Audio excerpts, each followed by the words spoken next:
Ya, selamat sore semuanya. Eh, kita mulai aja ya, sudah mulai banyak yang masuk.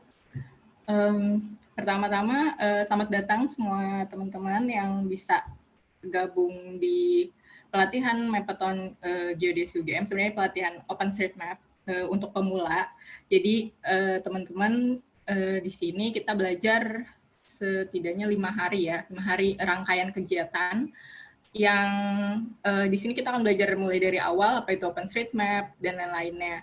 Nah, mungkin sebelumnya perkenalkan juga ya, aku Sela dari Humanitarian OpenStreetMap Indonesia, panggilannya Mbak Sela aja. Kebetulan juga alumni Geodesi angkatan 2012. Jadi salam kenal buat yang mungkin belum pernah ketemu di kampus. Jadi kita mulai aja ya.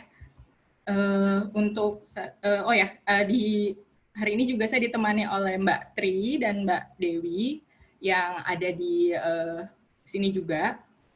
Nah, nanti teman-teman bisa bisa tanya juga lewat chat room yang ada di sini. Nanti akan dijawab oleh Mbak-mbak yang Mbak Dewi dan Mbak Tri gitu ya. Gitu. Jadi sembari ada presentasi bisa tanya jawab langsung di chat room-nya. Oke, mungkin perkenalan sedikit ya tentang organisasi HOT atau Humanitarian OpenStreetMap Team. Nah, di sini mungkin teman-teman taunya OpenStreetMap-nya aja. Nah, tapi sebenarnya nama organisasinya itu kita adalah Humanitarian OpenStreetMap Team Indonesia atau HOT gitu. Jadi nanti di sini kita mungkin penjelasan singkat aja. Jadi HOT itu bukan yang membuat, kadang orang ada yang salah persepsi. Jadi HOT dipikirnya yang buat OSM itu bukan. Jadi kita tuh sebenarnya organisasi non-profit yang menggunakan atau memanfaatkan data OpenStreetMap atau OSM untuk tujuan respon kemanusiaan gitu.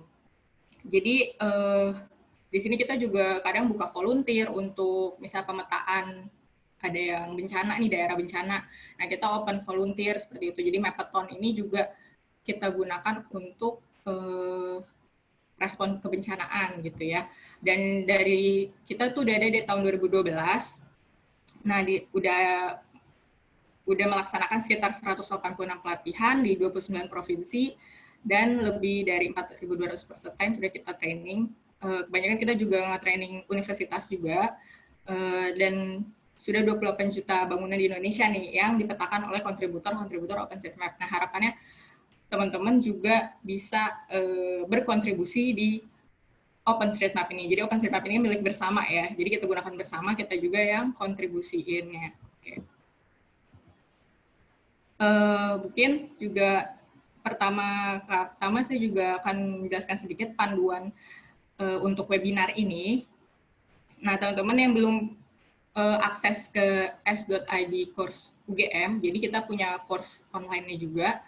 Teman-teman bisa langsung ke sini ya, kita join course aja, tapi nanti dikerjakannya setelah webinar ini ya.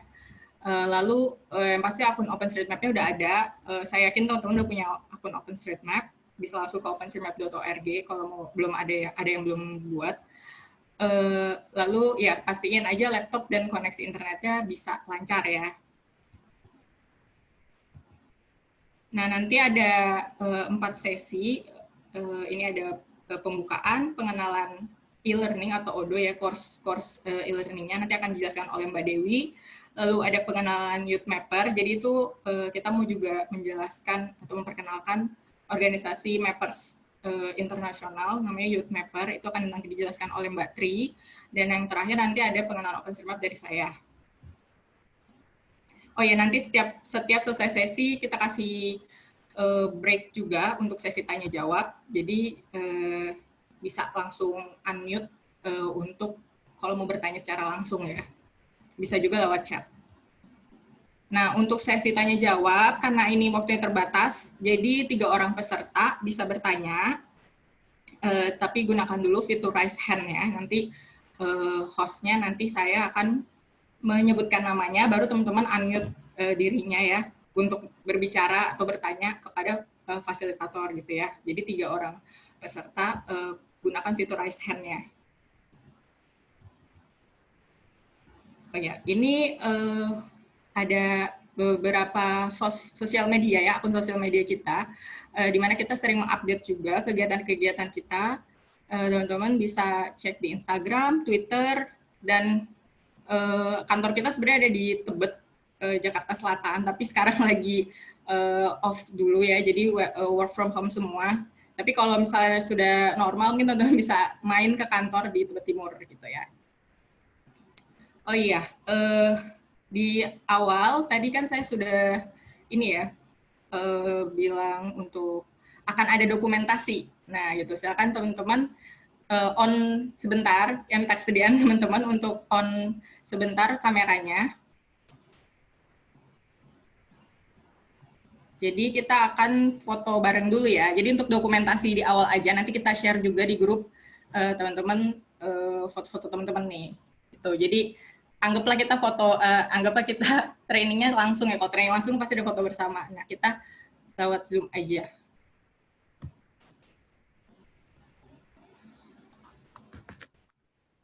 Oh iya, di sini ada juga Mas Dido, nah yang akan bantu dokumentasi sebagai communication specialist. Oke. Mana nih? Halo. Halo. Kedengaran suara saya? Iya, banyak juga ya yang udah 84 orang ya. Oke, mantap. Halo teman-teman. Halo Iya. teman-teman, Assalamualaikum. Halo, Ya. Mbak. Oke. Waalaikumsalam. Oke, udah siap ya semuanya? Mas Dido udah siap ya? Ya. Ini karena pesertanya cukup banyak, nanti saya bagi fotonya ada 4 kali ya, jadi Oke, biar semuanya biar kedapetan ya. semuanya dapat. Oke. Oke.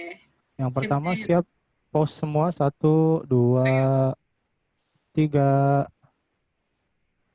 Oke.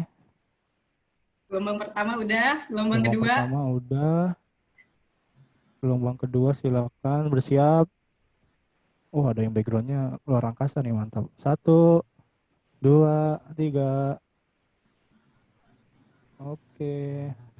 Saya nggak tahu gelombang keberapa, tapi senyum aja. Empat gelombangnya ya. Gelombang Siapa tahu ketiga. ke capture ya. Oke, siap. Oke, gelombang ketiga. 1, 2, 3. Sip. Satu lagi, sekali lagi ya. Sebentar. Iya, yang terakhir. Oke, siap. 1, 2, 3. Sip. Oke, sudah. Terima kasih, teman-teman. Oke, makasih Mas Dido. Makasih Dido. Nah, boleh di turn off kameranya. Kasih ya teman-teman. Oke. Oke. Mungkin itu sedikit pembukaan dari saya. Semoga teman-teman tetap aktif ya sampai akhir. Nantinya bisa tanya langsung juga di grup. Mungkin yang belum join di grup WhatsApp bisa join juga. Mungkin kita lanjut aja ke pengenalan tentang course online-nya. Jadi nama course online-nya itu Odo. Nanti akan dijelaskan oleh Mbak Dewi. Ya, kepada Mbak Dewi dipersilakan. Ya, terima kasih Mbak Sela. Halo, Assalamualaikum warahmatullahi wabarakatuh. Perkenalkan teman-teman, nama saya Dewi ya. Tadi mungkin Mbak Sela sudah memperkenalkan saya juga. Terima kasih sudah datang di training kali ini, di webinar pertama. Saya senang sekali nih, pesertanya sangat banyak ya, antusiasnya. Ada sekitar 85 orang. Semoga teman-teman juga bisa mengikuti rangkaian kegiatannya sampai akhir ya, karena ini pasti berguna banget trainingnya untuk teman-teman semuanya. Oke, baik. Saya izin share screen dulu. Mbak Sela mungkin bisa berikan saya akses untuk screen sharing.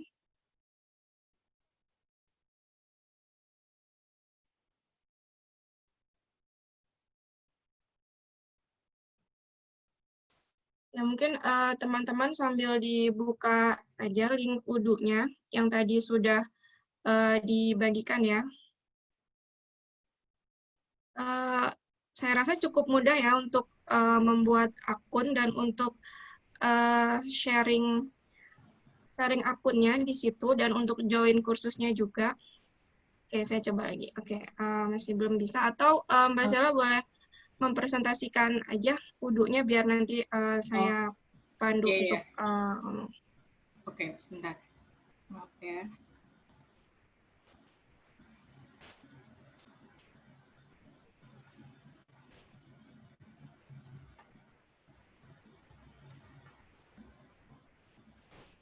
Sebentar.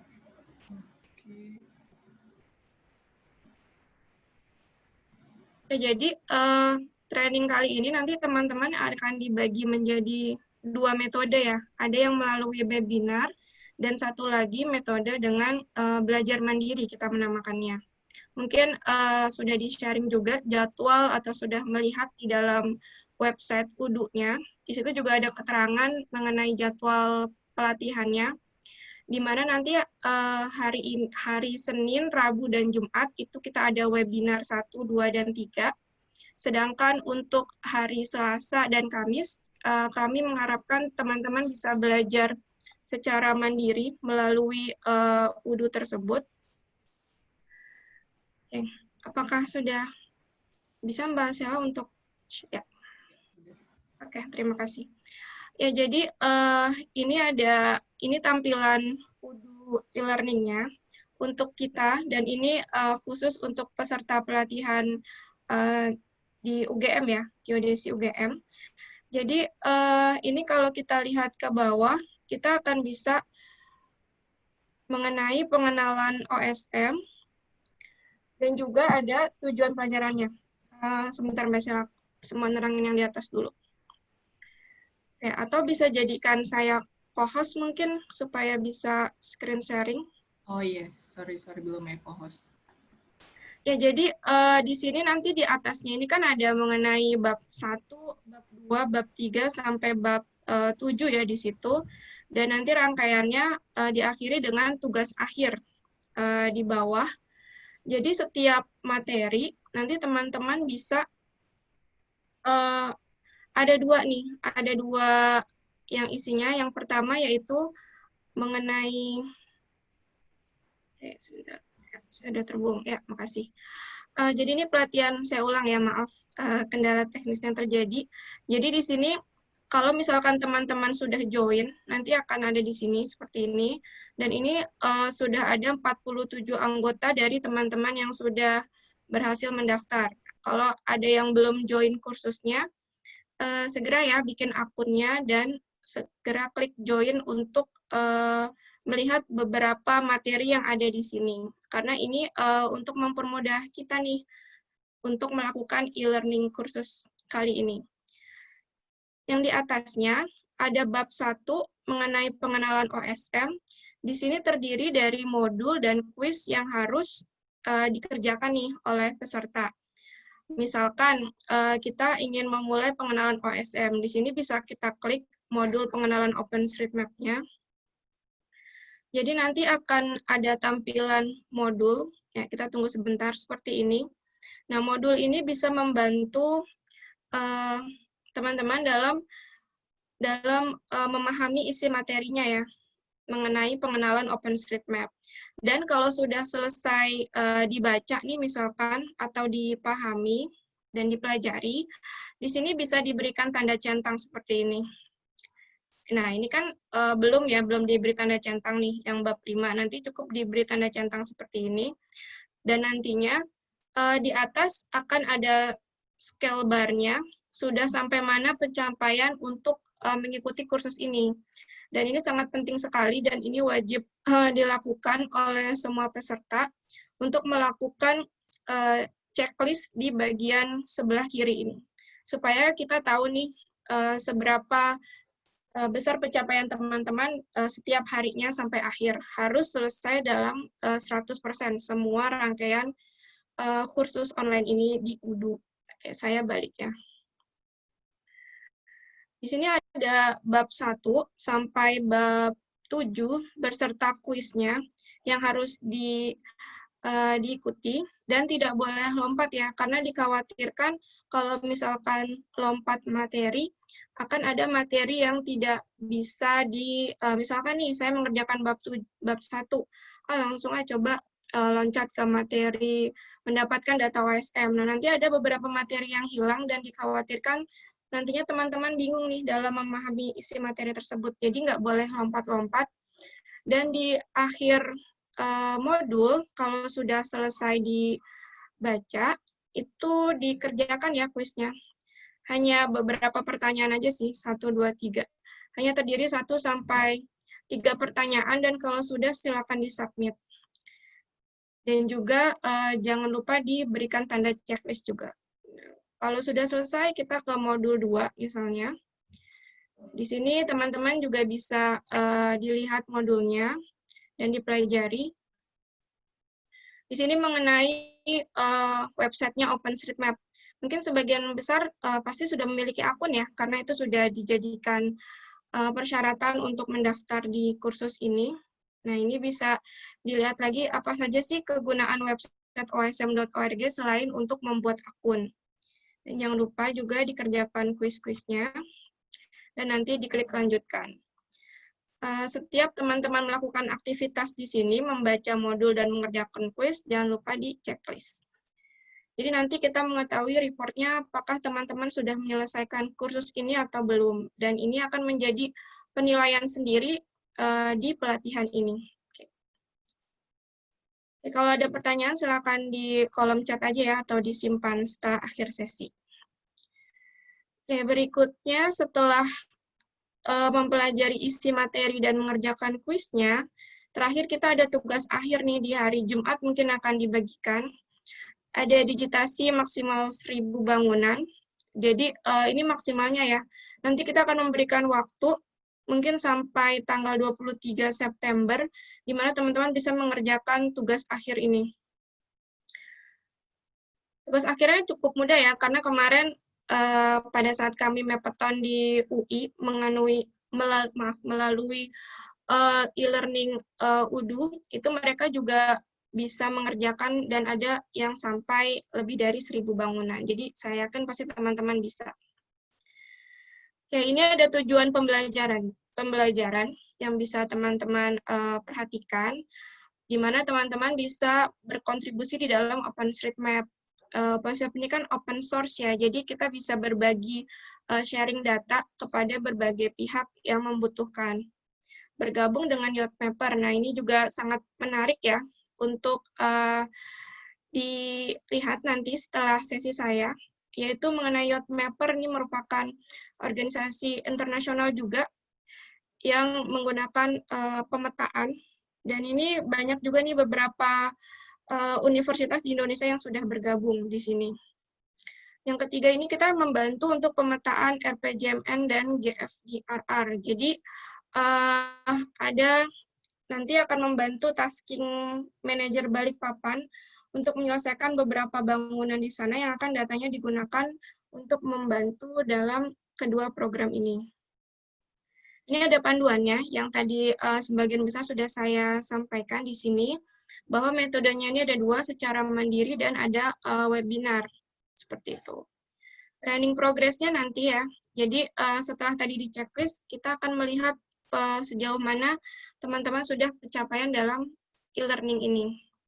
Ini ada penilaian peserta, jadi setiap kehadiran webinar itu akan bernilai 5%, di mana nilainya ini akan untuk membantu apakah teman-teman bisa atau tidak mendapatkan e-sertifikat dari pelatihan ini. Ini hasil digitasi ada 50%, ini paling besar ya, jadi jangan sampai teman-teman tidak digitasi untuk membantu dalam pemetaan di dalam OpenStreetMap. Dan ini ada final testnya, 35%, ini akan kita berikan di akhir, dan ini tidak ada esai ya, hanya jawabannya hanya pilihan ganda saja.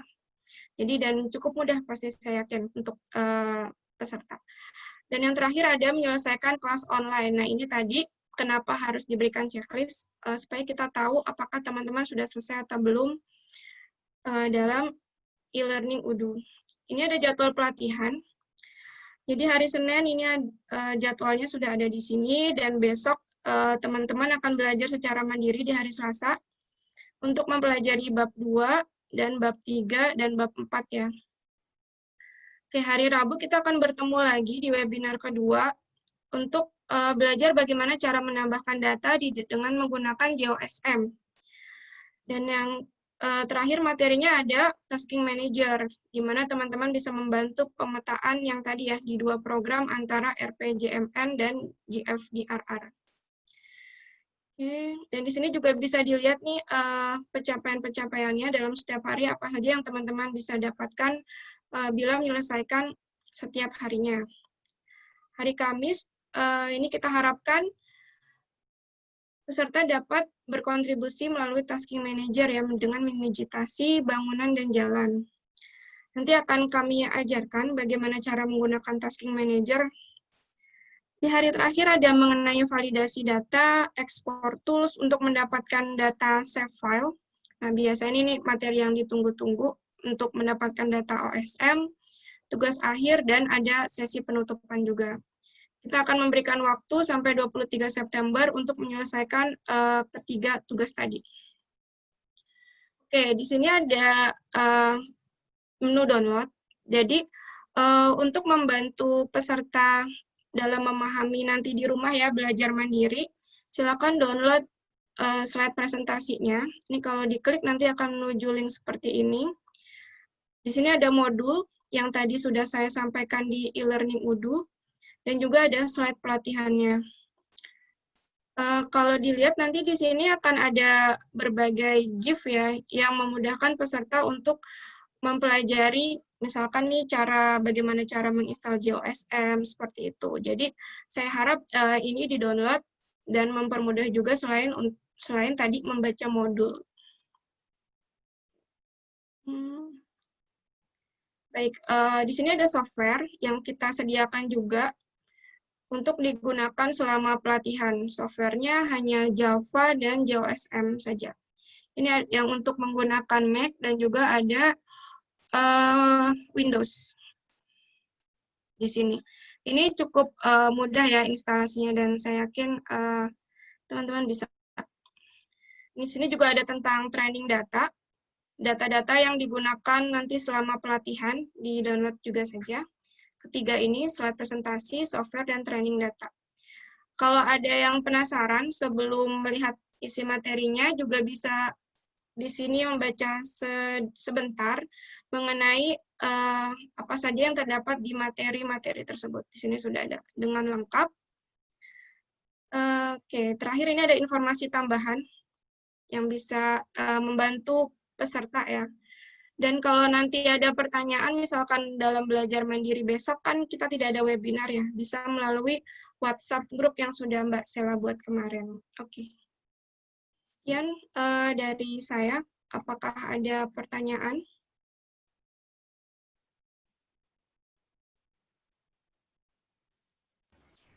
Ya, makasih Mbak Dewi. Bagi yang mau bertanya, bisa raise hand atau tanya aja di grup chat ya. Apakah ada yang mau bertanya? Ya, intinya melalui UDU tadi sangat membantu teman-teman dan juga kami untuk melihat hasil progres dari pelatihan ini ya, tadi dengan men-checklist.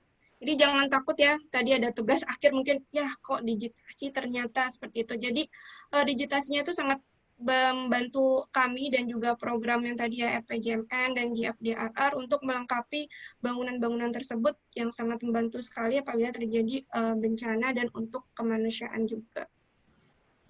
Iya, betul. Jadi teman-teman tugasnya jangan dianggap berat. Itu sebenarnya kalau kalian udah biasa menggunakan digitasi mungkin kayak 1000 tuh sedikit ya Mbak. Tentu juga waktunya kan agak panjang, jadi bisa cicil aja gitu kalau pengen biar lebih. Jadi nanti pas ketika ada open volunteer atau apa yang butuh kontributor, teman-teman udah siap nih ngegunain atau tahu caranya gimana gunain atau digitasi di OSM gitu.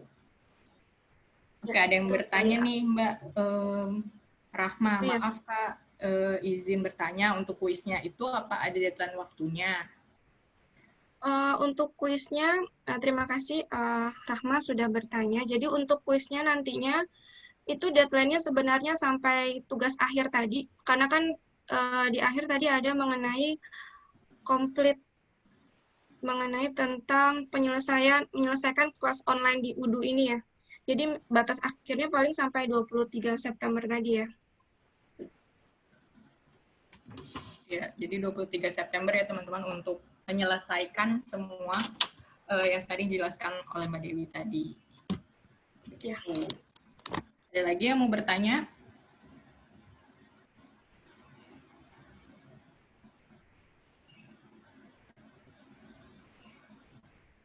Oke, kalau sudah tidak, Oh ya, ini ada satu lagi, Dinda. Tadi boleh diulang caranya menampilkan file-file yang bisa di-download.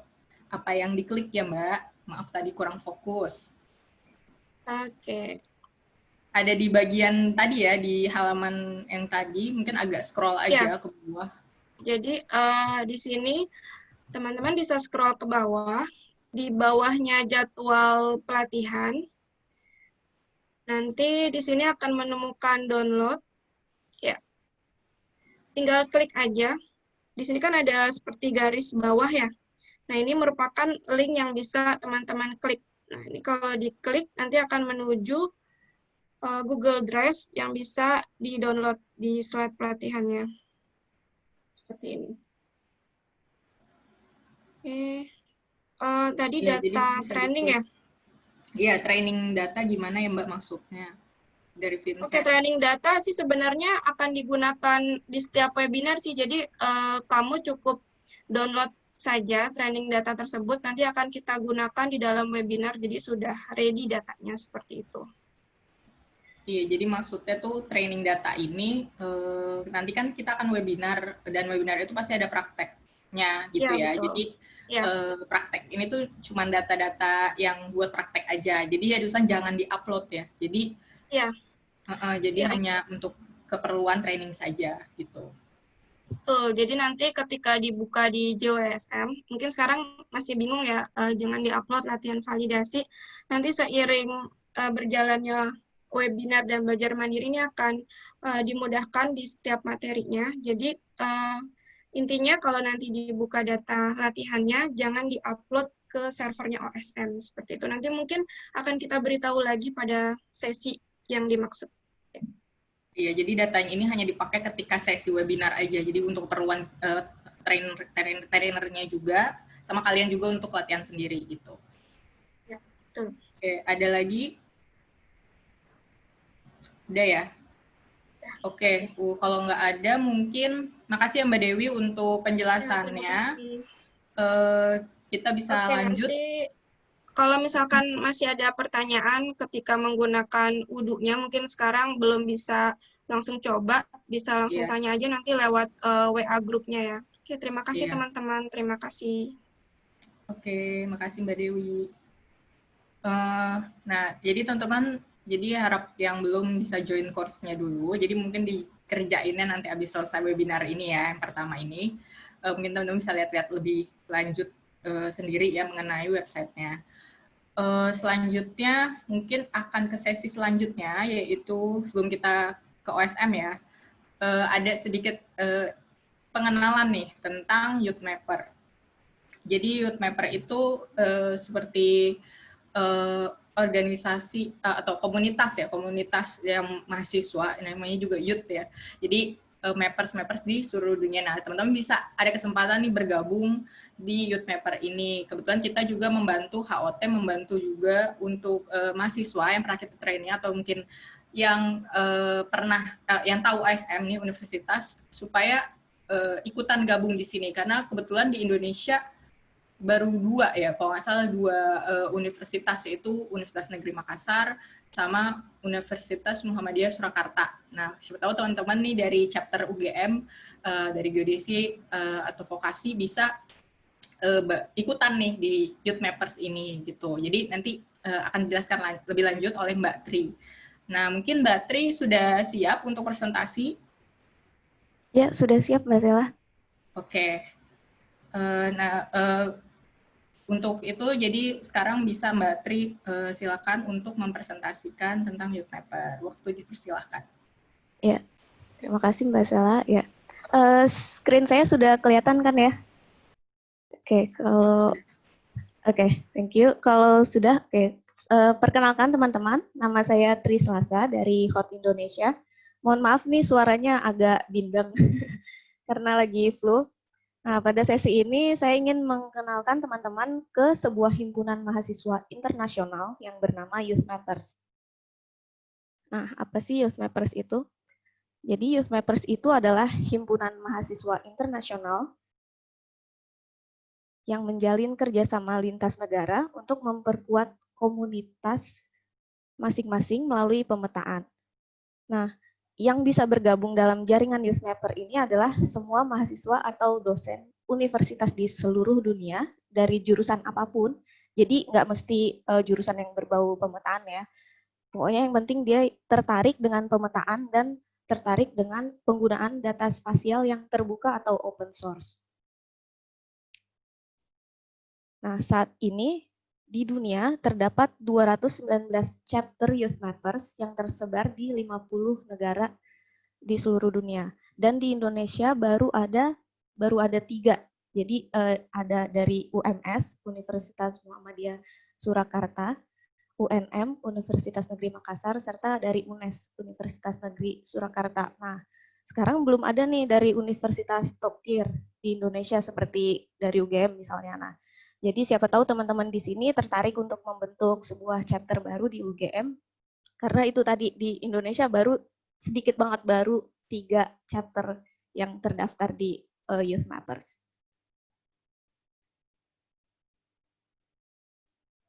Nah, apa aja sih aktivitas Youth Mappers? Jadi secara garis besar ada 4 aktivitas Youth Mapper. Yang pertama, pembangunan kapasitas lokal. Jadi kalau misalnya chapter Youth Mappers teman-teman aktif, nah komite dari Youth Mapper akan memfasilitasi chapter teman-teman dengan training yang tentunya akan menambah kapasitas atau kemampuan yang sesuai dengan kondisi di chapter lokal teman-teman.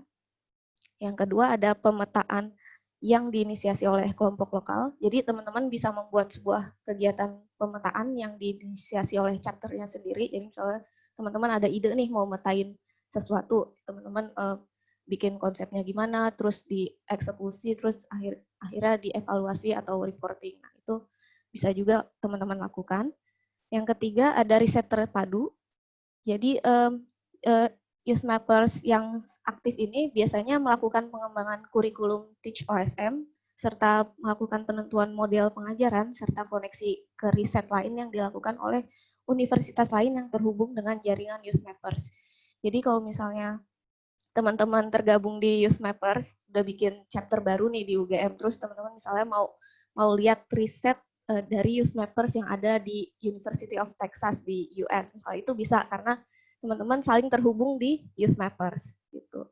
Dan yang terakhir ini yang highlights-nya sih, ini adalah beasiswa. Jadi kalau teman-teman tergabung di Youth Mappers itu akan sangat banyak kesempatan untuk mendapatkan beasiswa untuk magang virtual misalnya, terus ada untuk penelitian atau riset, serta konferensi internasional khususnya yang berhubungan dengan OSM. Misalnya itu adalah State of the Map dan Hot Summit. Dan Youth Mapper sendiri itu punya juga international conference yang bernama Youth Mapper Leadership Fellows. Nah, jadi untuk ketiga international conferences ini, mereka punya slot khusus untuk Youth Mappers, untuk anak-anak muda yang memiliki ide tentang pemetaan, dan bisa dapat beasiswa full untuk ketiga conference ini. Nah, State of the Map itu sendiri, itu dia diadakan setahun sekali, itu di mana komunitas-komunitas OSM di seluruh dunia bergabung, bertemu di suatu tempat, di sebuah event yang bernama State of the Map itu, terus berbagi tentang apapun, mungkin tentang kegiatan yang telah mereka lakukan, terus lesson learned dari kegiatan tersebut, dan sebagainya. Dan State of the Map ini biasanya dilaksanakan di luar negeri nih teman-teman. Jadi, tapi sayang sekali untuk tahun ini karena ada pandemi, mereka memutuskan untuk melakukannya virtual, tapi sebelum-sebelumnya nih State of the Map dilakukan di luar negeri, dan saya sempat pernah ketemu sama youth mappers dari Bangladesh. Itu dia dapat scholarship full untuk State of the Map dan Hot Summit. Kalau Hot Summit ini biasanya setelah State of the Map dia bergabung gitu, eventnya State of the Map-nya 3 hari, Hot Summit-nya 2 hari, dan di lokasi yang sama. Kalau Hot Summit ini dia sama annually juga per setahun sekali, dan di situ biasanya lebih mengerucut. Jadi orang-orang yang menggunakan OpenStreetMap tapi khusus untuk untuk kemanusiaan gitu. Dan yang tadi saya bilang itu ada youth mappers dari Bangladesh, dia dapat scholarship full, jadi akomodasi di Jerman. Jadi tahun lalu itu State of the Map dan Hot Summit di Jerman. Nah, dia dapat beasiswa full ke Jerman, tiket pesawat, visa, sama akomodasi. Jadi dia ke situ hanya untuk mempresentasikan idenya serta mempresentasikan kegiatan-kegiatan youth mappers di chapternya dia, terus datang ke Jerman untuk mempresentasikan itu dan di cover beasiswanya full. Nah, kenapa seperti itu? Kenapa youth mappers tuh bisa sampai dapat slot khusus nih untuk international conferences, khususnya yang berhubungan dengan OSM. Nah, karena si youth mappers ini udah sangat dikenal sekali sebagai organisasi internasional yang valid, yang verified, apalagi di kalangan humanitarian OpenStreetMap sendiri. Jadi itu salah satu aktivitas dan salah satu keuntungannya juga kalau teman-teman tergabung di youth mapper. Nah, kita masuk ke manfaat bergabung dengan youth mappers. Jadi cukup banyak manfaat jika teman-teman bergabung dengan youth mappers. Yang pertama, dengan bergabung dalam jaringan youth mappers, ini teman-teman akan tergabung dalam jaringan komunitas anak muda dari seluruh dunia dan bisa berbagi ide, hasil dari pemetaan atau lesson learn gitu dari pemetaan tertentu untuk melakukan perubahan pada komunitas teman-teman. Yang kedua, jaringan youth mapper juga mendukung pengembangan kapasitas untuk dosen serta mahasiswa dengan memberikan akses ke materi pembelajaran atau ke model pembelajaran untuk mengembangkan dan meningkatkan kemampuan pemetaan di dalam atau luar kelas. Mahasiswa dan dosen yang bergabung di youth mapper juga dapat mempelajari perkembangan metode analisis spasial. Jadi bisa saling sharing, bisa saling berbagi perkembangan metode analisis spasial. Dan untuk kelompok youth mapper yang aktif, mereka berkesempatan untuk bergabung dalam beasiswa kepemimpinan yang tadi itu, Leadership Fellows Initiative dari Youth Mappers, serta juga bisa dapat beasiswa riset. Nah, terus gimana cara bergabung, syarat bergabungnya? Nah, teman-teman bisa pergi ke youthmappers.org/on-boarding. Nah, di situ teman-teman bisa lihat ada syarat dan ketentuan, ada FAQ yang harus dibaca, dan habis itu ada form yang harus diisi. Nah, untuk bergabung, teman-teman bisa buat organisasi yang baru untuk misalnya untuk khusus youth mapper itu sendiri. Nah, tapi harus ada mentor fakultas atau dosen yang bisa kasih support kalau misalnya teman-teman mau bikin acara atau misalnya mau minjem ruangan kayak gitu. Nah, harus ada mentor fakultas. Yang kedua, harus ada presiden mahasiswanya atau ketuanya. Terus juga harus ada bendahara dan sekretaris. Nah, tapi kalau misalnya teman-teman males bikin organisasi baru nih, kan ribet ya bikin semacam sertifikat resmi dulu buat ke universitas kayak gitu. Itu kan agak rumit kan. Nah, teman-teman juga bisa mengafiliasikan organisasi yang sudah ada yang terdaftar secara resmi di universitas. Misalnya kayak PPIDS, atau teman-teman ada Geodipa ya sama KMTG. Nah, itu bisa juga teman-teman daftarkan dengan mengisi form yang ada di youthmappers.org/onboarding youthmappers.org/on-boarding. Nah, di situ sebelum diisi formnya, teman-teman harus baca syarat dan ketentuannya dulu dan FAQ-nya. Habis itu isi form pendaftarannya. Nah, nanti di form pendaftaran itu, nanti teman-teman akan lihat ada section kayak gini. Nah, di situ maksudnya setelah teman-teman ngisi form, ini cukup panjang formnya ya. Nah, setelah teman-teman isi form ini semua, nah ini teman-teman diharuskan untuk mengirimkan dokumen yang berupa bylaws or constitution, itu ADART, terus verification by your campus institution. Jadi kalau misalnya kalau teman-teman kayak ada sertifikat resmi dari UNIF yang membuktikan oh ini PPIDS sudah terdaftar secara resmi di UGM, nah itu nanti harus dikirimkan.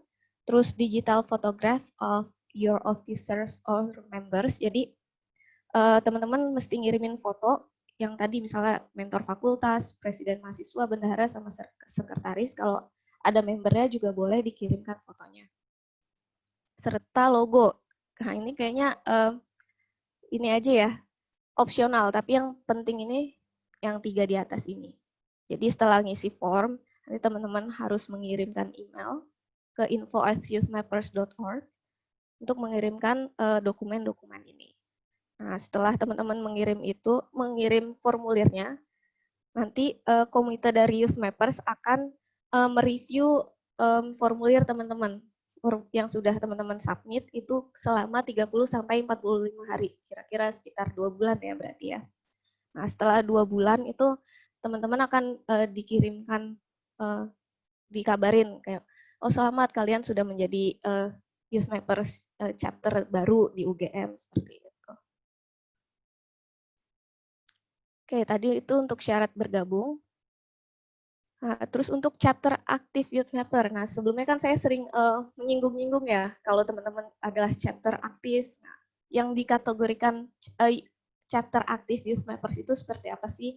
Nah, yang dikategorikan sebagai chapter Youth Mappers yang aktif, teman-teman harus melakukan 2 acara Mappeton dalam 1 tahun, acara validasi bareng-bareng, terus pertukaran pelajar internasional. Nah ini mungkin saat ini lagi on hold ya karena ada pandemi. Terus harus melakukan kegiatan pemetaan komunitas lokal serta pelaporan kegiatan dalam 1 tahun itu ngapain aja.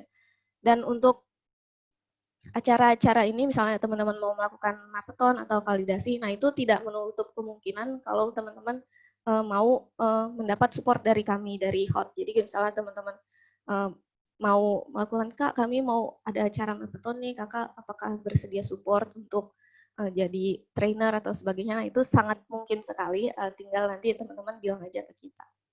Seperti itu. Oke, itu tadi tentang Youth Mappers. Nah, ini teman-teman kalau mau kontak atau mau cari tahu lebih lanjut apa itu Youth Mappers, bisa pergi ke youthmappers.org. Atau kalau mau email juga bisa info@youthmappers.org. Atau mau follow Twitternya juga mereka cukup aktif di Twitter @youthmappers. Serta mereka juga punya Instagram di @youthmappers. Oke, segitu saja dari saya untuk Youth Mappers. Dari teman-teman ada pertanyaan?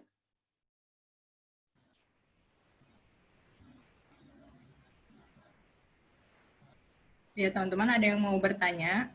Terima kasih ya Mbak Troy udah menjelaskan tentang Youth Mappers. Jadi mungkin teman-teman masih ada yang bingung tentang apa sih syaratnya, atau mungkin bisa dibaca ya lebih lanjut di youthmappers.org/on-dashboarding yang kita kirim juga di grup chat. Nah, bisa lihat-lihat dulu. Jadi ini ada 2 cara tadi ya kata Mbak Troy, bisa bikin baru, tapi itu sudah diakuin ya sama mungkin jurusan atau kalau kalian itu membentuk suatu kelompok. Bisa juga yang pakai kelompok yang udah ada, mungkin bisa pakai nama KMTG atau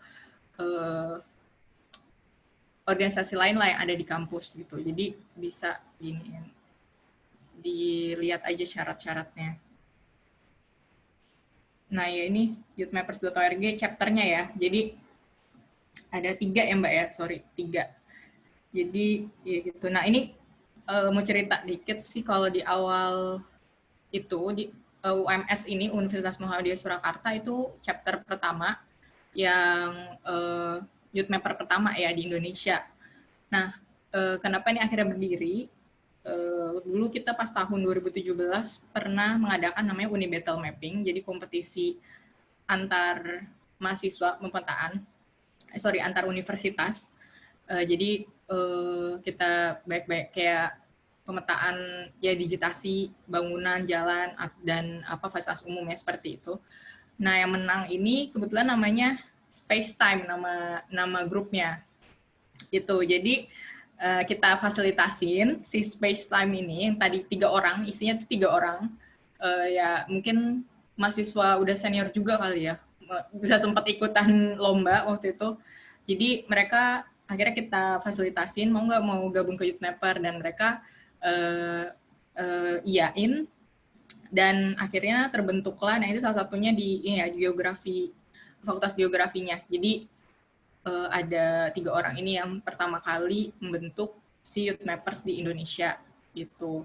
Nah mungkin bisa nih dari UGM atau misalnya dari universitas lain yang pernah kita datengin atau pernah ikut kegiatan kita, mungkin punya inisiatif untuk membentuk kelompok mappers ini yang dedicated untuk melakukan kegiatan-kegiatan pemetaan, bisa gabung ke YouthMappers gitu. Karena opportunity-nya banyak banget, dan kalian bisa punya network yang lebih luas lagi gitu. Ada yang Mbak Tri mungkin ada yang mau ditambahkan? Belum ada yang bertanya nih sepertinya. Nambahin sedikit aja sih, jadi untuk satu universitas itu dibatasi hanya 1 chapter. Jadi kalau misalnya teman-teman di geodesi UGM nih, misalnya tertarik bikin chapter baru, dan ternyata di teknik sipil pengen bikin juga YouthMappers cabang teknik sipil UGM. Nah itu nggak bisa 2, jadi mau nggak mau teman-teman harus gabung, misalnya teknik geodesi sama teknik sipilnya bergabung bikin 1 chapter di UGM kayak gitu. Oh ya, oke. Jadi hanya satu universitas, satu kelompok ya yang mewakili. Iya. Kayak siapa tahu bisa gabungkan ke universitas lain yang base kerjaannya memetakan juga dan tertarik dengan OSM, bisa join juga nih ke chapter yang UGM ini gitu. Betul. Ya mungkin bisa ngajak siapa ya, Mas Dani gitu ya, untuk sebagai dosen mentornya. Ya kan, siapa tahu beliau berminat, bisa tuh diajakin gitu. Dari Indonesia belum ada dari universitas top tier nih masalah ini. Baru dari 3 aja kan ya. UMS, UNM, dan UNES. Ya siapa tahu UGM bisa jadi salah satu chapter baru dari universitas top tier di Indonesia. Oke. Mungkin kalau misalnya nanti ada waktu, bisa tanya di grup atau misalnya japri langsung tentang YouthMapper, boleh banget. Nanti kita coba jelasin lagi. Nah, mungkin kita lanjut aja kali ya ke sesi selanjutnya. Mbak Tri udah ya? Udah selesai? Sudah, Mbak Sela, terima kasih. Oke, makasih atas waktunya. Nah, lanjut, mungkin kita bisa lanjut lagi ke pengenalan OpenStreetMap gitu ya. Jadi aku mau tampilin satu video dulu nih tentang pengenalan OpenStreetMap. Ada di YouTube kita. Kalau teman-teman belum follow, bisa ke YouTube. Sebentar.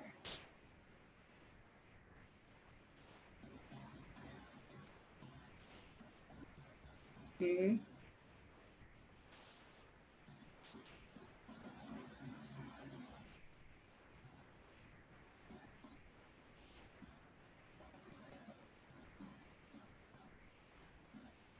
Ada di OpenStreetMap Indonesia. Teman-teman silakan kalau mau lihat video-videonya kita, ada di sini. Kita promosi sedikit ya. Nah, ini saya mau tampilin satu video dulu. Apakah kamu familiar dengan kertas panjang dan lebar yang menemani kita sampai di tempat tujuan atau sering disebut peta? Thanks to OpenStreetMap, sekarang kita nggak perlu lagi membawa peta kemana-mana, karena kita bisa mengakses semua peta melalui berbagai gadget seperti laptop, tablet, handphone dengan cepat dan mudah.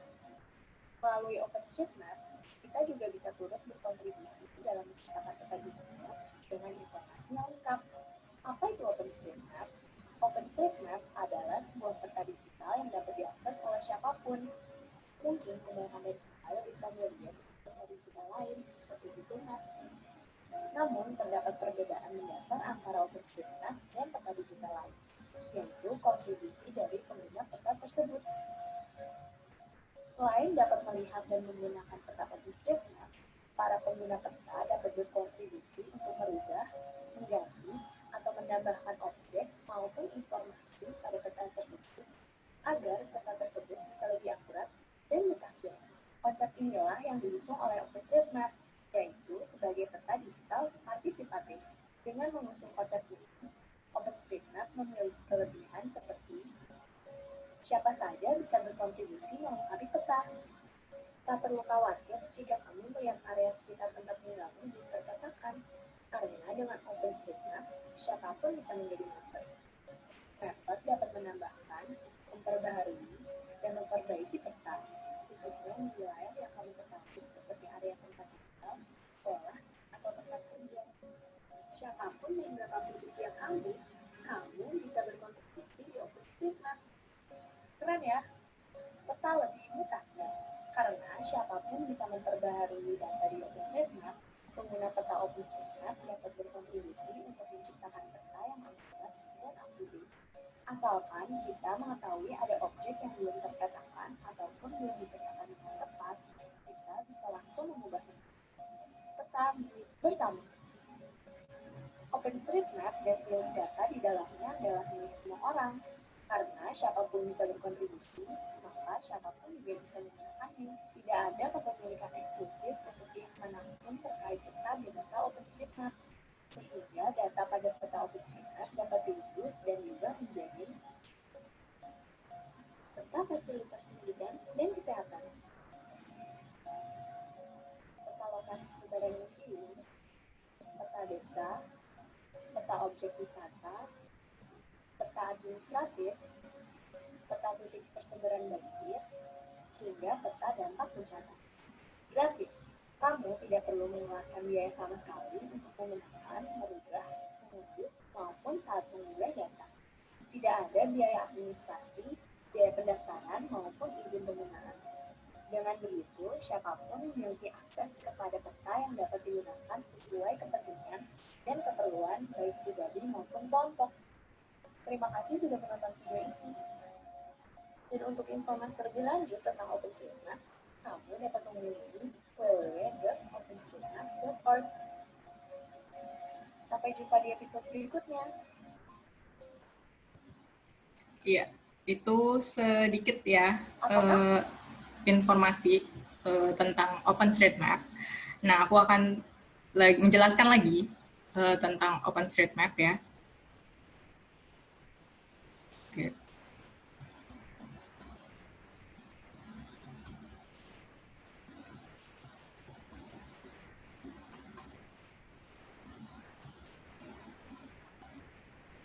Oh, sebentar.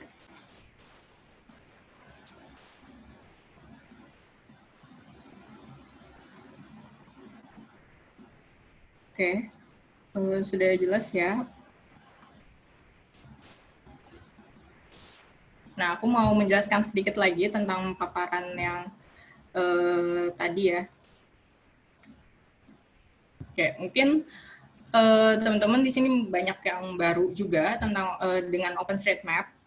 Jadi di sini aku akan menjelaskan lagi tentang pengertian apa itu OpenStreetMap, alasan kenapa kita bisa nih menggunakan OpenStreetMap dan manfaat yang bisa teman-teman gunakan jika menggunakan data di OpenStreetMap. Nah, tadi udah dijelaskan ya, OpenStreetMap itu adalah peta bebas, gratis, dan terbuka. Jadi ini seperti platform di mana seluruh dunia, maksudnya semua orang, nggak hanya di Indonesia ya, seluruh dunia itu punya satu peta bersama, namanya kita sebut OpenStreetMap, karena open ya, jadi bersifat bebas dan juga gratis, jadi teman-teman bisa mendapatkan semua data ini, bisa mendownload datanya tanpa misalnya teman-teman melakukan kontribusi ya sebelumnya, jadi teman-teman bisa mengambil data yang sudah dipetakan orang lain juga, tuh. Dan ya teman-teman pun bisa mengubah data yang sudah ada di OpenStreetMap juga gitu. Jadi sangat open. untuk perubahan data spasial ya di sini. Nah, kenapa ini bersifat open? Karena lisensinya juga, OSM ini menggunakan lisensi Open Database License atau ODBL, dan CC by SA. Jadi di sini, walaupun teman-teman menggunakan data OpenStreetMap secara untuk keperluan ini ya, untuk keperluan teman-teman ya, misalnya personal, gitu, tetap mencantumkan sumber, di mana sumber datanya itu by OpenStreetMap contributor. Jadi ada kontributor OpenStreetMap ya di sumber, dicantumkan di, misalnya teman-teman buat WebGIS atau tadi buat peta administratif, mungkin untuk keperluan tes tugas akhir atau skripsi gitu ya, itu bisa dipakai, tapi tetap mencantumkan OpenStreetMap kontributor, karena ini adalah datanya itu punya komunitas ya, jadi punya semua orang gitu, jadi tetap dicantumkan sumbernya. Nah, dan hak pengguna nih, kalau misalnya teman-teman udah jadi kontributor di sini, teman-teman bisa bebas berbagi, artinya bisa download terus share datanya ke siapapun dan untuk keperluan apapun, lalu bebas mencipta juga. Maksudnya di sini bisa digunakan lagi ya, atau dibuat menjadi suatu yang baru, misalnya Open Data Streetmap sebagai latar background peta dari WebGIS teman-teman buat, atau mungkin membuat aplikasi pakai ininya OpenStreetMap, petanya OpenStreetMap itu boleh. Yaitu tadi ya, bebas mengadaptasi, jadi bisa mengadaptasi semua produk spasial itu bisa menggunakan data OpenStreetMap. Oke. Lalu di sini sama ya, data spasial itu terdiri dari tiga objek, yaitu titik, garis, dan poligon. Di sini teman-teman bisa metain fasilitas umum, misalnya dalam bentuk titik ya, misalnya toko obat, farmasi, atau rumah sakit, atau juga nama daerah. Terus garis, misalnya teman-teman bisa memetakan jalan, sungai, atau rel kereta api contohnya. Lalu kalau yang poligon biasanya kita bisa metain bangunan, penggunaan lahan ya atau land use, dan juga danau dan lain-lainnya. Jadi teman-teman bisa memetakan hampir semuanya di OpenStreetMap. Gitu. Nah, kenapa sih kita milih OpenStreetMap? Pertama, gratis ya, itu tadi. Jadi kita tidak mengeluarkan dana untuk menggunakan data ini karena ini data bersama. Jadi gratis untuk pemanfaatannya. Lalu kaya, akurat, update. Di sini juga sebenarnya tidak terlepas dari peran kontributor OSM ya di Indonesia khususnya. Jadi kalau pengen datanya akurat, misal teman-teman mau pakai data Kulon Progo nih untuk tugas akhir gitu. Kalau pengen datanya akurat, teman-teman bisa melakukan survei atau misalnya melakukan updating atau digitasi lagi di daerah itu. Siapa tahu digitasinya itu sudah lama gitu ya. Jadi mungkin bisa teman-teman update sendiri di situ. Jadi itu kenapa bisa update, kenapa bisa kaya, bisa akurat, itu ada juga memiliki peran ya, komunitas atau kontributor di daerah itu atau mungkin di daerah lain yang punya kepentingan di suatu daerah, jadi pengen si daerah ini terpetakan dengan lengkap, teman-teman juga yang harus mengupdate itu gitu ya. Jadi teman-teman juga yang harus mengecek apakah ada yang data-data kurang up to date dan lain-lain. Jadi tidak otomatis ya diupdate gitu, karena kita juga HOT juga bukan yang setiap hari mendigitasi bangunan gitu, tidak. Jadi kita hanya memfasilitasi komunitas dan teman-teman yang mungkin belum tahu OpenStreetMap untuk yuk metain di OpenStreetMap gitu. Jadi ini adalah pekerjaan bersama gitu ya untuk membuat OSM di Indonesia ini lebih lengkap dan akurat. Lalu bebas kustomisasi peta. Jadi maksudnya di sini itu tadi kalau misalnya teman-teman mau mengcustom peta OpenStreetMap atau menggunakan data OpenStreetMap untuk keperluan teman-teman seperti peta tematik atau peta digital dan lain-lain, bisa menggunakan data OpenStreetMap ini gitu. Jadi gampang juga di custom untuk menjadi beberapa produk yang berbeda gitu. Jadi itu ya. Terus yang terakhir mudah digunakan. Nah, ini dalam seminggu ini nih teman-teman bisa mencoba langsung nih menggunakan OpenStreetMap. Jadi tidak perlu sebenarnya banyak ya, justru yang tidak mempunyai latar belakang GIS atau geodesi atau seperti geografi yang kita latih juga, dan mereka buktinya bisa melakukan digitasi di OpenStreetMap. Jadi sebenarnya ini gampang banget untuk orang awam yang mungkin tidak tahu pemetaan itu gitu. Jadi mungkin karena teman-teman punya basic, akan lebih cepat lagi nih nangkepnya bagaimana memetakan di OpenStreetMap gitu. Terus, nah ini melengkapi data OpenStreetMap ya. Di sini ada beberapa seperti rule ya atau tag objek yang sudah ditentukan oleh OpenStreetMap. Jadi tag itu adalah TAG, itu adalah berupa key dan value. Jadi setiap objek yang dipetakan di OpenStreetMap pasti punya identitas ya. Misalnya rumah sakit, misalnya apalagi jalan setapak gitu, atau kayak misalnya identitas informasi yang spesifik mengenai suatu objek. Nah, itu punya standarnya sendiri. Di OSM ini sudah kita standarisasi.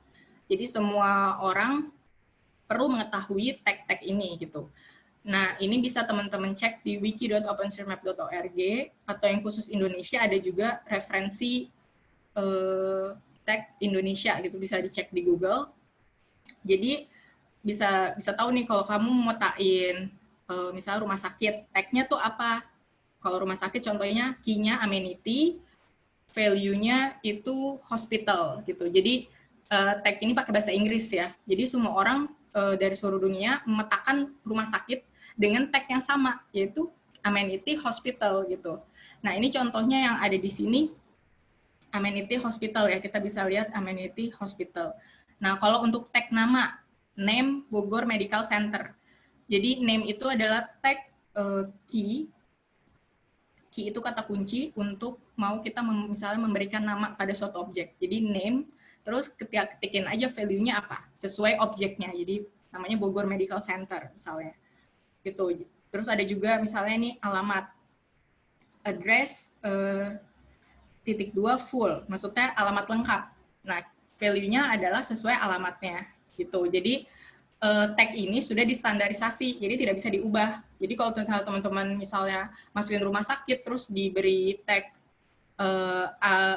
amenity rumah sakit gitu. Nah, itu nggak akan ke-detect dan tidak akan muncul di OpenStreetMap ya, di osm.org itu tidak akan muncul, tidak akan berhasil terupload gitu. Jadi perlu dipelajari juga ya beberapa tag yang mungkin teman-teman umum ya, bisa teman-teman baca di wiki openstreetmap.org tadi. Nanti akan aku kasih juga dokumennya ya, aku upload juga. Nah, seperti itu. Jadi tag ya, itu penting banget untuk memberikan suatu informasi objek yang teman-teman petakan. Gitu. Jadi atributnya. Nah, ini tadi ya, yang key dan value. Jadi key itu informasi umum, value-nya informasi spesifik. Jadi amenity itu fasilitas ya. Jadi kalau amenity, kalau mau rumah sakit berarti key-nya amenity, value-nya hospital. Terus kalau misalnya mau farmasi atau apotek, key-nya amenity, terus value-nya farmasi gitu misalnya kayak gitu. Jadi ini sudah ada dokumentasinya. Jadi teman-teman jangan khawatir, ini sudah ada dokumentasinya. Tinggal dicari aja, misalnya teman-teman mau nambahin atribut apa sih atau informasi objek apa ke dalam OpenStreetMap-nya gitu ya. Nah, terus pemanfaatan data OpenStreetMap. Nah, ini pertama juga sering kita lakukan juga sepanjang tahun ini, pemetaan wilayah ya, terutama untuk data-data infrastruktur. Ini kita juga beberapa tahun kemarin, 2 tahun kemarin, atau 3 tahun kemarin, kita juga sudah memetakan 3 kota besar, yaitu Semarang, Surabaya, Jakarta. Nah, kalau teman-teman nih mau menggunakan 3 wilayah ini sebagai misalnya daerah yang diteliti gitu, atau misal digunakan untuk penelitian teman-teman, bisa banget pakai Semarang, Surabaya, Jakarta, karena sudah kita petakan secara detail karena kita juga rekrut tim sebagai surveyornya juga, maksudnya ke survei langsung, jadi bisa cek nama-nama infrastruktur penting ya, kayak bangunan, jalan, terus fasilitas umum yang penting lah sudah kita petakan gitu. Jadi untuk Semarang, khusus untuk Semarang, Surabaya, Jakarta. Nah untuk kota lain itu maksudnya belum pernah kita petakan sedetail itu gitu ya. Jadi mungkin bisa dicek dulu sebelum teman-teman menggunakan data di daerah itu gitu, up to date apa enggak gitu ya. Terus juga kita juga memetakan batas wilayah, terus sama titik evakuasi gitu. Jadi hasil petanya nih kita kasih ke kelurahan nih. Gitu. Jadi orang kelurahan bisa mempergunakan peta yang sudah kita kerjain itu. Nah ini ya, jadi luas wilayahnya, terus kita bisa lihat paling gede itu Jakarta dan sangat padat gitu ya. Jadi paling lama nih metainnya 5 bulan gitu. Tapi bisa teman-teman cek sendiri deh bagaimana perbedaan 3 kota ini ke daerah yang mungkin Jogja ya, mungkin Jogja juga udah lumayan lah. Terus ini juga contohnya ya infrastruktur kelurahan Ngesrep. Nah ini contoh yang bisa teman-teman misalnya nanti mau kerja ini misalnya tentang infrastruktur, peta infrastruktur kelurahan mana gitu. Nah, ini bisa dijadiin sebagai salah satu contoh pekerjaan teman-teman. Nah, lalu kita juga bisa melakukan pemetaan partisipatif ya tadi ya, pakai tasking manager. Nanti teman-teman akan belajar di hari kedua, webinar kedua bagaimana menggunakan tasking manager. Jadi di sini kita bisa memetakan satu wilayah secara bersama-sama dalam satu waktu yang sama ya gitu ya. Gitu. Jadi kenapa kita perlu tasking manager ini? Karena itu tadi kita memetakan satu daerah, otomatis data yang kita masukkan akan sama lokasinya. Nah, di OSM ini kalau kita mengupload dua data yang berbeda dalam satu waktu, bisa kita upload bersama-sama, itu bisa ada terjadi kemungkinan konflik.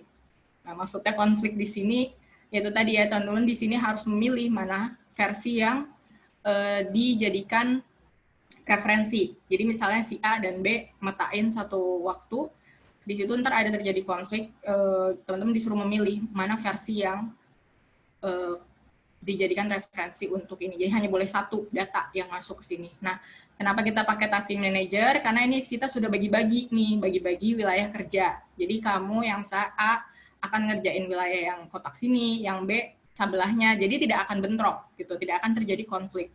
Nah, itu pakai tasking manager. Nanti akan kita jelaskan di webinar kedua ya. Nah, ini cepat banget juga untuk seperti ini nih contohnya. Buat pemetaan kebencanaan. Jadi tasking manager tadi biasanya kita kalau ada bencana di satu wilayah, kita akan open untuk volunteer ya, memetakan ini. Karena kadang kebutuhan spasial di daerah yang terkena bencana itu sangat dibutuhkan dalam waktu yang cepat. Nah, biasanya kita akan share link tasking manajernya, supaya teman-teman bisa ikut kontribusi nih, bantu untuk metain daerah yang terkena bencana tadi. Ini contohnya yang kemarin di Palu, itu kita berhasil metain data bangunan dan jalan. Nah, fungsinya apa nantinya? Ya seperti ini, kita bisa memproduksi peta terdampak bencana ya gitu. Jadi bangunan dan jalan mana nih yang terkena bencana gitu. Kayak warnanya nih kita bisa lihat warna hijau itu misalnya rusak sedang, yang oranye rusak berat. Nah gitu, itu bisa kita tahu. Kita menggunakan citra satelit juga ya. Jadi pemetaan jarak jauh kita pakai gunakan citra satelit biasanya gitu. Nah jadi ini sangat membantu sekali kalau teman-teman berpartisipasi di pemetaan partisipatif tadi. Nah, kalau teman-teman jadi bisa cek di openstreetmap.org, di situ semua data kita dimasukkan atau diupload ke dalam openstreetmap.org. Jangan salah ya, kadang ada openstreetmap.id. Yang benar itu openstreetmap.org, itu semua data terkumpul di satu server itu di openstreetmap.org atau osm.org. Jadi bisa dicek di sana data yang teman-teman butuhkan. Oke, ini sekali lagi untuk kontak kita bisa tanya-tanya di sini juga atau gabung di komunitas di grup Facebook ya.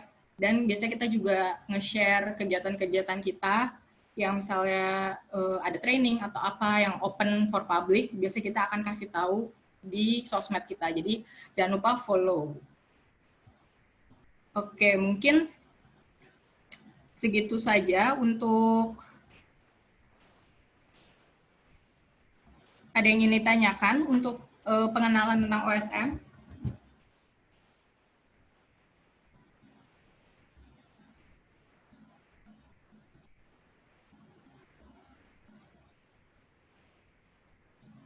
Teman-teman bisa baca lebih lanjut di slide-nya atau di modulnya yang sudah kita kasih di course ya di Odoo, atau juga bisa lihat lagi di slide yang bisa di-download lagi untuk tahu lebih jelasnya.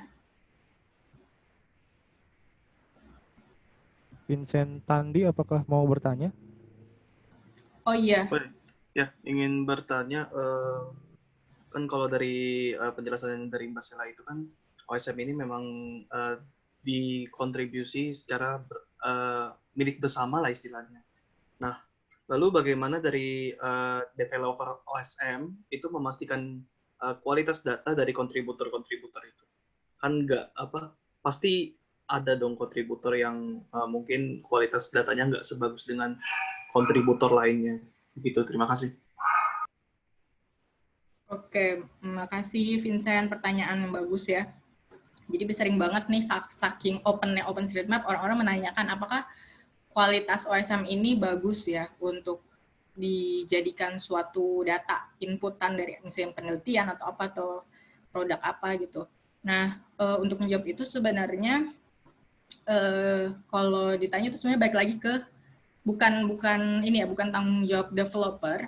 Jadi developer OpenStreetMap itu tuh punya misalnya bukan di organisasi yang berbeda sama kita kan HOT. Nah, developernya itu OpenStreetMap Foundation, dia mungkin punya developernya sendiri. Nah, kalau HOT sih lebih kayak mempergunakan datanya ya.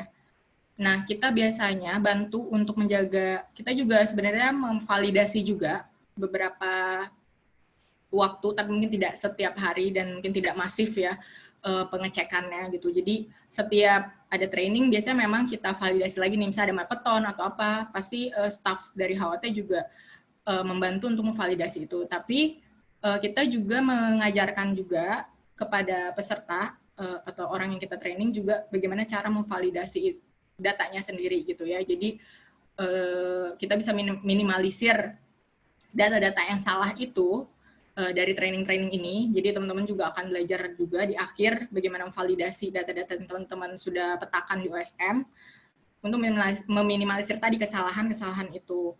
Gitu. Kalaupun nanti ada yang iseng nih, misalnya user entah pernah dulu ada di luar negeri, bukan di Indonesia, pernah mungkin melakukan kayak vandalisme, kayak melakukan atau import data besar-besaran. Nah, itu kan sebenarnya tidak boleh ya. Nah, sebenarnya HOT Global itu juga punya namanya working group, jadi orang-orang yang dedicated untuk mengecek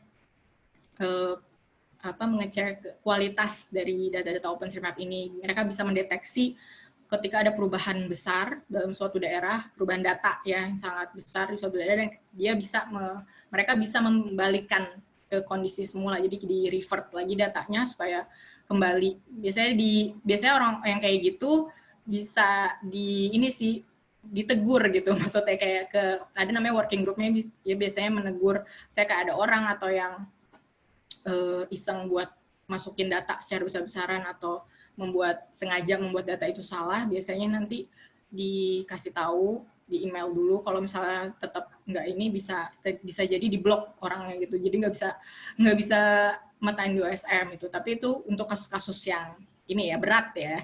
Tapi kalau yang kasus-kasus ringan, mereka memang misalnya di Indonesia ada orang yang baru petain di OSM tapi cuma belajar dari YouTube atau apa, yang belum paham secara detail tentang metain data di OSM, aturan-aturannya, mungkin bisa ya ketahuan atau bisa saling memperbaiki nih, misalnya kebetulan kamu memang Vincent bisa aktif matain di daerah Jogja gitu. Nah, suatu saat mungkin iseng validasi atau apa, menemukan data-data yang salah, bisa diperbaiki langsung gitu. Jadi sebenarnya nggak harus menunggu orang yang punya bisa kayak orang hot atau orang OSM-nya yang benerin, tapi dari Vincent sendiri atau teman-teman yang melihat ada salah bisa langsung diperbaiki gitu. Nanti kita akan ajari juga gimana cara memperbaiki data-data yang salah ini tadi gitu. Semoga menjawab pertanyaannya. Makasih, Mbak. Mau nambahin dikit, Ya. Mbak Sela. Oke, ada lagi yang mau bertanya? Halo, Ya, mau nambahin dikit, Mbak Sela. ya boleh, Mas Ido. Iya, itu saya udah share satu link yang bisa teman-teman baca. Jadi di sosmed kami di OSM ini kita juga cukup sering bikin yang namanya konten spasial. Jadi kalian bisa cari di Instagram atau di Twitter bisa pakai hashtag konten spasial. Itu kita sering nge-share info yang cukup bermanfaat buat teman-teman supaya lebih bisa tahu tentang OSM, terutama tentang platform pemetaan ini yang bersifat open source. Terima kasih.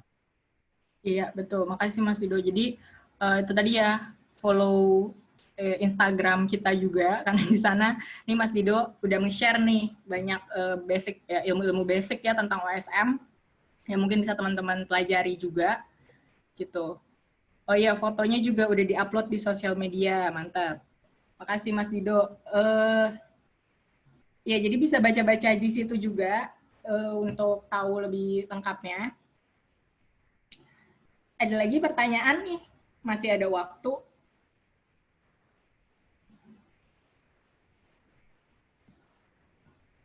Siapa tahu mungkin setelah training ini teman-teman jadi tertarik gunain OSM misalnya untuk mungkin yang mau skripsi atau tugas akhir atau bikin PKM misalnya pakai data OpenStreetMap, bisa banget ya. Jadi banyak kok sebenarnya data yang bisa teman-teman gunakan.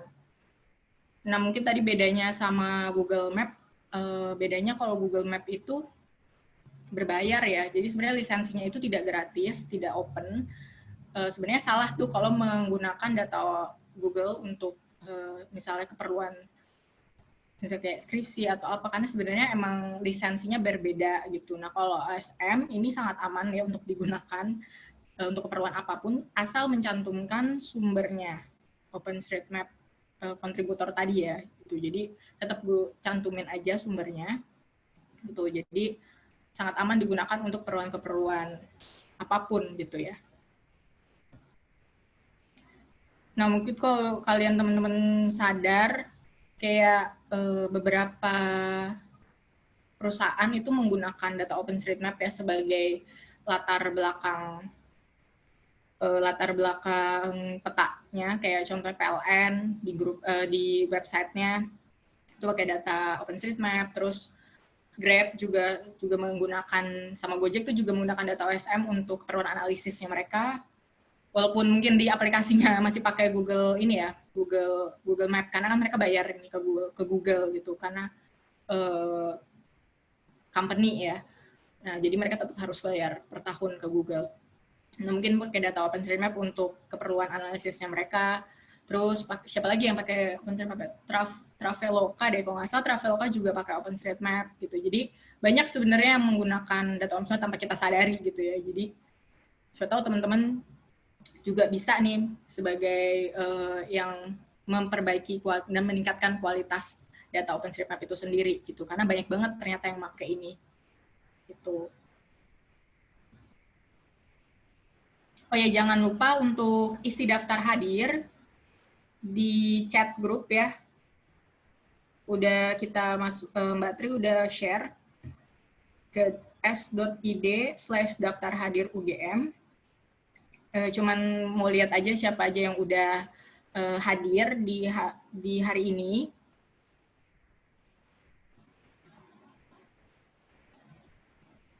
Oke. Ada yang mau ditanyakan lagi mungkin tentang penggunaan data OpenStreetMap, bisa teman-teman punya project atau apa, bisa nggak ya pakai OpenStreetMap atau apa gitu, monggo ditanyakan.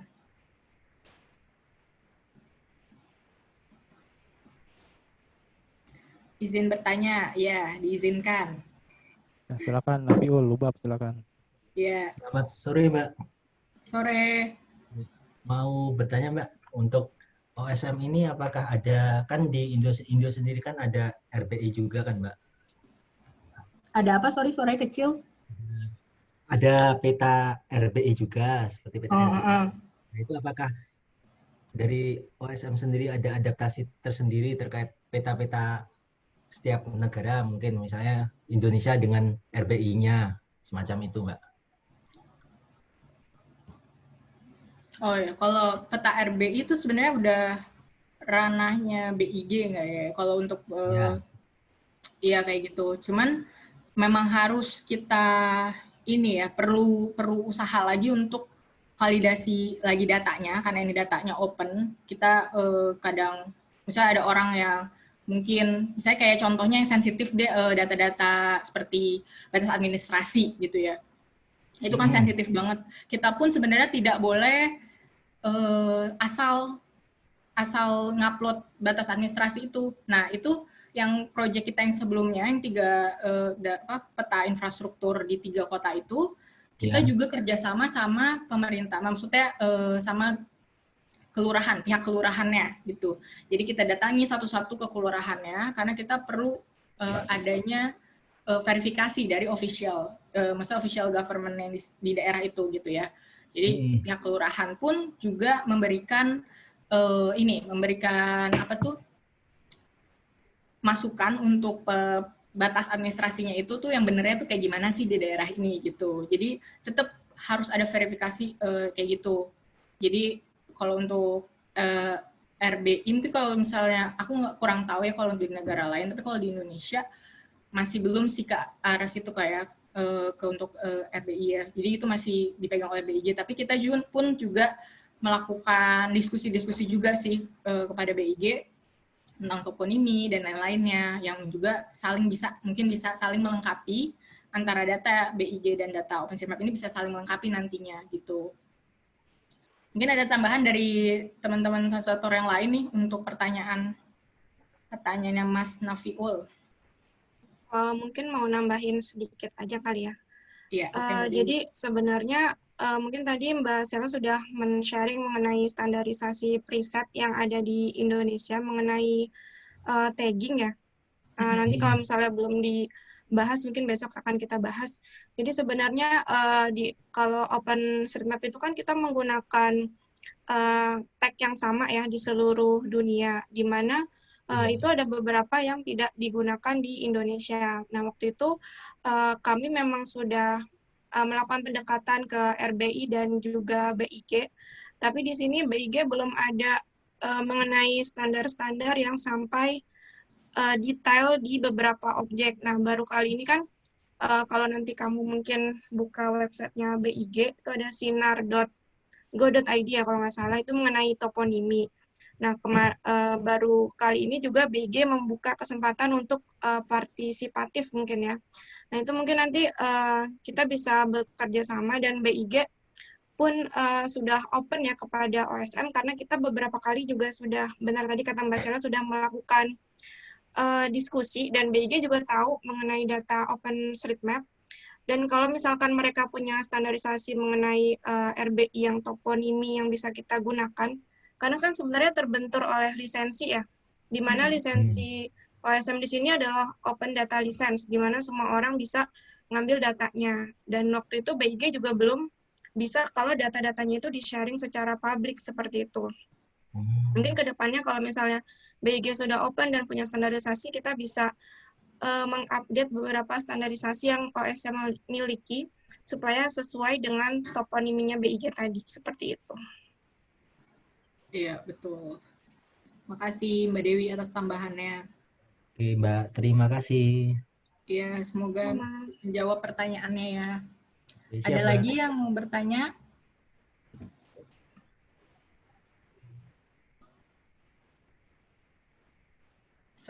Satu lagi deh. Ayo, jangan malu-malu. Silakan bertanya. Mumpung lagi ada Mbak dan Mas nih.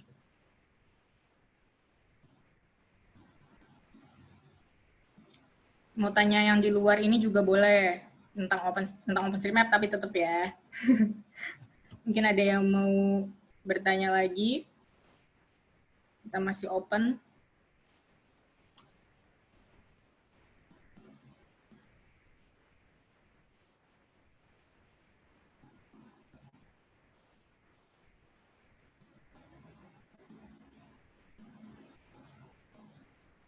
Atau mungkin ada tambahan dari Mbak Dewi, Mbak Tri, sama Mas Dido nih terakhir. Kalau dari saya sih nanti dicoba aja UDU e-learning-nya dan coba di checklist. Kalau misalkan tadi kan Mbak Sela sudah memaparkan tentang pengenalan OpenStreetMap ya, pasti teman-teman bisa mengerjakan kuisnya. Karena nanti kalau ketemu kendala yang terjadi, itu bisa ditanyakan kepada kami, seperti itu. Dan kalau dari saya sih, tambahannya seperti itu saja, dan saya harapkan sih antusiasme dari teman-teman tetap semangat ya sampai akhir webinar ini, dan juga akhir dari trainingnya nanti di hari Jumat. Dan juga teman-teman mungkin nanti bisa berdiskusi dengan yang lainnya mengenai tadi ya Youth Mapper, karena benefitnya cukup banyak, dan apalagi kan UGM ini salah satu universitas peringkat keberapa Mbak Sela? Berapa ya sekarang ya? Aku lupa nggak. Belum update Ya, lagi. jadi kan sebagai top 10 itu kan siapa tahu nih ada perwakilan dari UGM untuk masuk dan join ke Youth Mapper, seperti itu. Iya, betul banget. Jadi ya mumpung ada kesempatan seperti ini, mungkin teman-teman masih aktif juga di kampus bisa, atau mungkin kasih tahu adik kelasnya yang mungkin nggak sempat gabung di sini gitu ya. Kakak-kakaknya ini bisa coba sounding juga tentang kesempatan Youth Mapper ini gitu. Siapa tahu ada yang berminat. Gitu. Mau nambahin sedikit.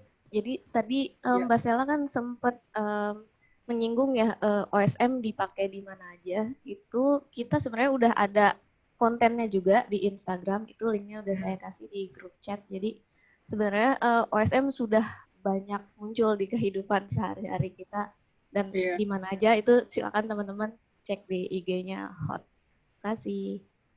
Iya betul banget. Jadi ternyata OSM itu udah dipakai di kehidupan sehari-hari tapi kita nggak sadar gitu ya. Jadi bisa banget nih digunain untuk keperluan teman-teman nih data OSM ini. Gitu. Oke. Mungkin itu aja ya untuk hari ini kalau tidak ada pertanyaan lagi.